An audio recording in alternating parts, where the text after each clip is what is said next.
Dans cette vidéo, nous allons parler de métrologie. La métrologie, c'est la science de la mesure. Il est important de garder en tête que chaque mesure effectuée est entachée d'une erreur de mesure. Prenons l'exemple d'une mesure effectuée avec cette balance de précision.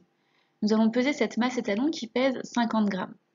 La valeur vraie, donc la valeur de référence, est de 50,000 grammes. Pourtant, lorsqu'on le pèse une première fois, on obtient une première valeur mesurée de 50,001 grammes. Et lorsqu'on le pèse une deuxième fois, la valeur mesurée est de 49,998 grammes. Cela montre donc qu'il y a une erreur de mesure. On voit bien que l'erreur de la première mesure est inférieure à l'erreur de la seconde mesure. L'erreur de mesure est due à deux composantes. L'erreur aléatoire, qui varie de façon imprévisible à chaque mesure, et l'erreur systématique, qui a lieu systématiquement à chaque mesure et qui reste constante. L'erreur de mesure ne tient pas compte évidemment des erreurs grossières, qui sont des erreurs dues à la manipulation. Par exemple, ici, ce serait de réaliser la mesure sans fermer les portes de la balance. Lorsqu'on fait une mesure, on espère que l'erreur de mesure sera la plus petite possible, de manière à s'approcher le plus possible de la valeur vraie, que l'on pourrait représenter sur cette cible par son centre. Pour cela, il faut que l'appareil de mesure et que la procédure de mesure soient justes et fidèles. La fidélité, comme on le voit ici, c'est le fait que les différentes valeurs mesurées soient proches entre elles. La justesse, c'est le fait que la moyenne des différentes valeurs mesurées, représentée ici par le rond orange, s'approche de la valeur vraie. Si l'appareil est à la fois fidèle et juste, alors l'erreur de mesure sera très faible et les valeurs mesurées seront très proches de la valeur vraie. Donc en pratique, le matériel utilisé en AT est fidèle et juste. Cependant, à chaque manipulation, ce sera à vous de vérifier aussi l'exactitude de la mesure. Comme vous l'avez vu dans la T5 et la T6, on peut vérifier l'exactitude de mesure grâce à un étalon de contrôle. Si la valeur mesurée est exacte, cela signifie qu'elle est proche de la valeur vraie, donc la valeur de référence. Elle se situe donc dans l'intervalle d'acceptabilité.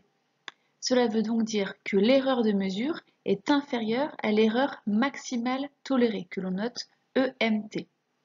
Prenons l'exemple d'une solution contrôle à 2,1 plus ou moins 0,3 mg par litre. La valeur de référence, c'est 2,1 mg par litre.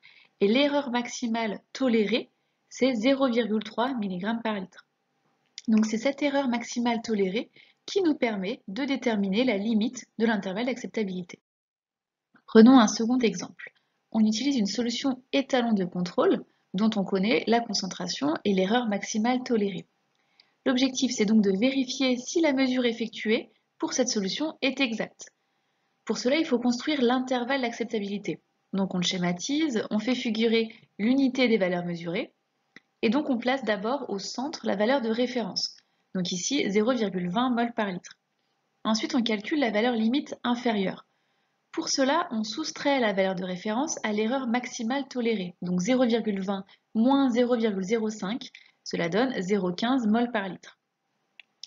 Pour la valeur limite supérieure, c'est la même chose mais en additionnant, donc 0,20 plus 0,05, cela donne 0,25 mol par litre. Donc ainsi, pour que la valeur mesurée soit considérée exacte, il faut qu'elle se trouve dans l'intervalle d'acceptabilité, donc il faut qu'elle soit comprise entre 0,15 et 0,25 mol par litre.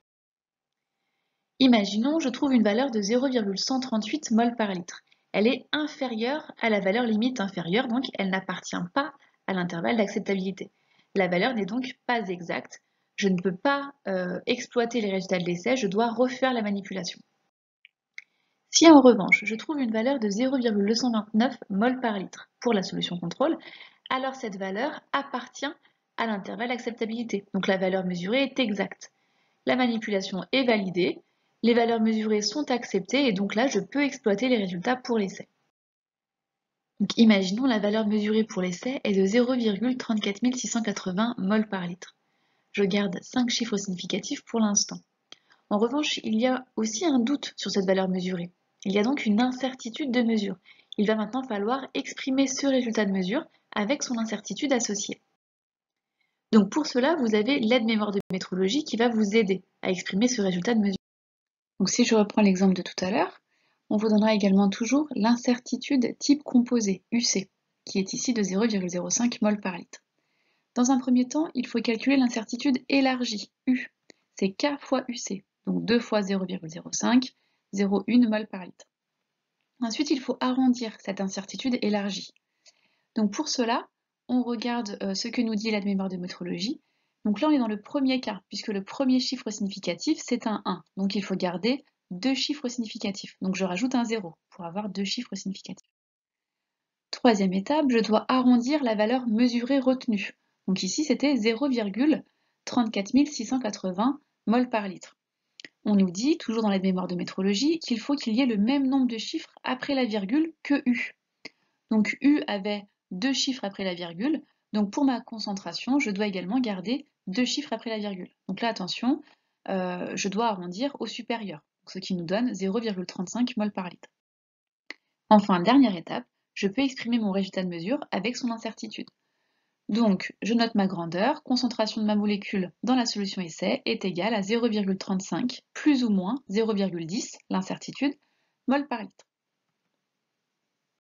Voici un second exemple avec une nouvelle concentration et un nouvel UC. Donc, comme tout à l'heure, première étape, je calcule l'incertitude élargie, 2 fois 0,27, 0,54 mg par litre. Ensuite, je dois arrondir l'incertitude élargie. Là, cette fois, je suis dans le deuxième cas, puisque mon premier chiffre significatif, c'est un 5. Donc, je dois garder qu'un seul chiffre significatif. J'enlève donc le 4, ce qui me donne plus que 0,5 mg par litre. Ensuite, j'arrondis la valeur mesurée. Il faut donc que je garde un seul chiffre après la virgule, comme pour U, ce qui me donne 12,0. Et enfin, je peux exprimer le résultat de mesure, 12,0 plus ou moins 0,5 mg par litre.